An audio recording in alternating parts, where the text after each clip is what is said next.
Diam-diamnya lah tak berbicara, terasa hampa tanpa dirimu. Hari-hari ku cium wangimu. Oh, oh, oh, oh, oh, oh. Ya, Sobat Sehat, kita tahu bahwa selama ini digadang-gadang bahwa rokok dapat menyebabkan penyakit impotensi, gangguan janin dan kehamilan, penyakit jantung, hipertensi, dan sebagainya. Tapi kenapa kok ada yang merokok tetap sehat? Nah, ada juga yang bertanya kepada saya seperti ini. Dok, om saya, paman saya, kakek saya, semuanya perokok berat. Satu hari bisa 1-2 pak. Tapi kok usianya bisa sampai 70-80 tahun. Nah, bagi Anda yang nonton video ini, usianya di atas 70 tahun, tapi tiap hari merokok, mungkin Anda bisa bagikan buat para pemirsa di sini, silakan komen tips Anda apa, kenapa kok Anda bisa sehat walaupun Anda merokok. Nah, sebelum saya membahas ini, memang merokok ini masih masalah kontroversial.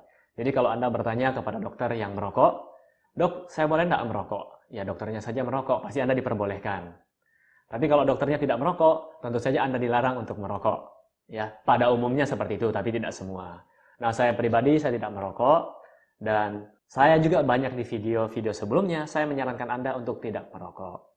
Tapi bagaimana dok, saya kalau tidak merokok, saya stres, saya pusing, dan sebagainya. Saya tidak bisa berhenti merokok. Mungkin kalau mengurangi, saya bisa. Terus apa yang harus saya lakukan supaya saya tetap sehat walaupun saya merokok? Oke, di sini saya mau jelaskan dulu. Seseorang bisa jatuh sakit, tentu saja ada faktor-faktor resiko yang membuat mereka sakit. Oke, ini harus Anda pahami dulu. Jadi faktor-faktor resiko yang bisa membuat Anda sakit bukan cuma satu, rokok, tapi masih banyak yang lain. Mungkin Anda tidak merokok, tapi kenapa Anda jatuh sakit? Karena faktor resiko yang pertama, Anda tidak menjaga berat badan Anda. Pola makan Anda banyak lemak, gorengan, pedas, ya. Kemudian pola tidur Anda sering begadang. Anda stres kerjaan, ya. Mungkin masalah di rumah, istri, anak, dan sebagainya. Anda stres terlalu berat, kurang rekreasi. Kemudian polusi udara. Mungkin Anda tinggal di kota besar, industri, banyak pabrik di sana, ya. Kemudian Anda kurang berolahraga. Jadi faktor untuk membuat Anda sakit itu banyak, bukan cuma rokok.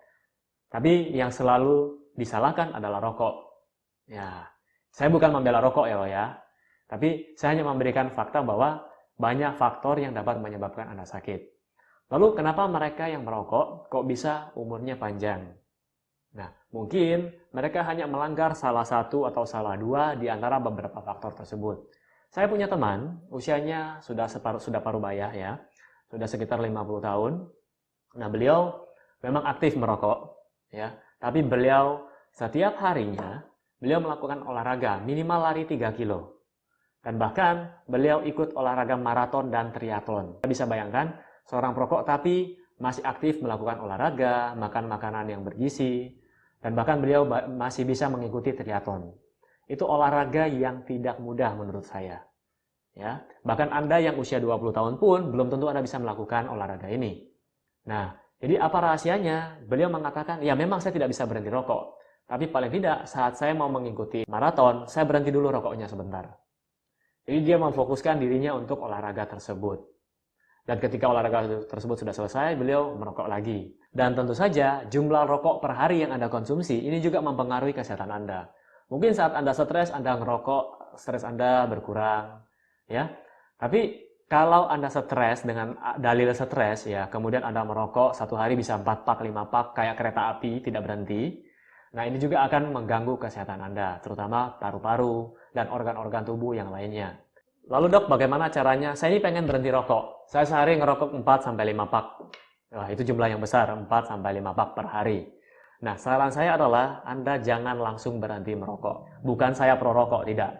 Ketika Anda langsung berhenti merokok, otak Anda yang terbiasa dengan zat-zat yang terdapat dalam rokok, salah satunya nikotin, itu akan menderita karena tidak mendapatkan asupan zat-zat tersebut lagi. Jadi yang perlu Anda kurangi adalah kurangi perlahan. Ya, sama seperti Anda biasanya makan nasi 2 piring satu hari. Sekali makan, tiba-tiba Anda tidak makan nasi, apa yang terjadi? Nah, seperti itu. Jadi caranya adalah mengurangi jumlah rokoknya pelan-pelan. Mungkin hari ini saya mengurangi jadi 4 pak. Awalnya 5 jadi 4. Kemudian bertahap dikurangi pelan-pelan jadi 3 pak, 2 pak, 1 pak.